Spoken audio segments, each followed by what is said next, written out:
கோவையில் தாவேக தொண்டர்கள் தனது வாகனத்தின் மீது ஏறியதும் குதித்ததும் மிகவும் கவலை அளித்ததாக அக்கட்சியின் தலைவர் விஜய் தெரிவித்துள்ளார். தமிழக வெற்றிக் கழகத்தின் வாக்குச்சாவடி முகவர்கள் கூட்டத்திற்கு அக்கட்சித் தலைவர் விஜய் சென்றபோது அவரது வாகனத்தின் மீது தொண்டர் ஒருவர் ஏறியதும் மரக்கிளையிலிருந்து வாகனத்தில் ஒருவர் குதித்ததும் பரபரப்பை ஏற்படுத்தியது.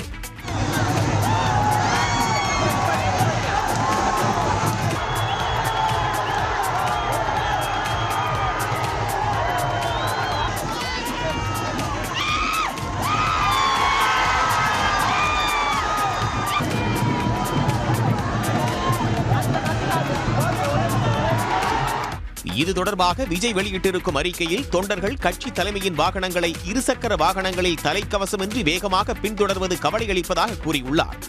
பாதுகாப்பு குழுவினரை மீறி தொண்டர்கள் வாகனத்தின் மீது ஏறுவது, குதிப்பது போன்ற செயல்களில் ஈடுபட்டதற்கும் அதிருப்தி தெரிவித்துள்ளார்.